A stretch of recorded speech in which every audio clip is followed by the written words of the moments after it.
अगर आप class 10th में हैं और हिंदी का सिलेबस देखकर घबरा जाते हैं तो ये वीडियो आपके लिए है। इस चैनल पर हम भारी भाषा नहीं पढ़ते, हम सिर्फ 3 जरूरी बातें पढ़ेंगे। इस चैनल का मकसद आपको टॉपर बनाना नहीं, डर हटाकर पास कराना है। तो बस ध्यान से सुनते रहिए और भरोसा रखिए अपने आप पर कि आप कर सकते हैं। आज पढ़ेंगे स्पर्श का अगला पाठ, मनुष्यता। पहले इस कविता के बारे में कुछ जान लेते हैं। इस कविता में कवि मैथिली शरण गुप्त का मानना है कि मनुष्य ही एक ऐसा प्राणी होता है जिसमें सोचने समझने की शक्ति होती है। वह चाहे तो दूसरे के सुख दुख का ख्याल रख सकता है।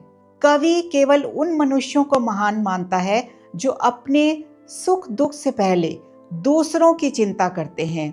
वह मनुष्यों में ऐसे गुण चाहता है जिसके कारण वह मृत्यु के बाद भी अमर रहता है। आखिर क्या है वे गुण, यह इस पाठ में जानेंगे। तो इसका सार सुनिए। मनुष्य को इंसान से प्रेम करना चाहिए, दूसरों के दुख में काम आना चाहिए, अपने स्वार्थ के लिए नहीं जीना चाहिए। दया और करुणा मनुष्य को महान बनाती है। जो दूसरों के लिए जीता है वही सच्चा मनुष्य है। मानवता सबसे बड़ा धर्म है।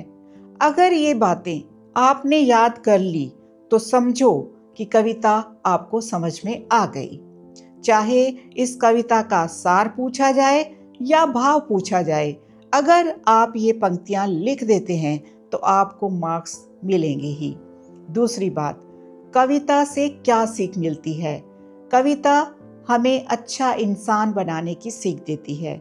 इस कविता में बताया गया है कि सच्ची मनुष्यता यही है कि हम एक दूसरे के दुख में काम आए। इंसान को स्वार्थ छोड़कर दूसरों की मदद करनी चाहिए। तीसरी जरूरी बात, कविता की 2 चीजें आपको याद रखनी हैं। कविता का नाम मनुष्यता, कवि का नाम मैथिली शरण गुप्त, जिसका आपको लिखकर अभ्यास करना है ताकि स्पेलिंग मिस्टेक ना हो। आज के लिए इतना काफी है।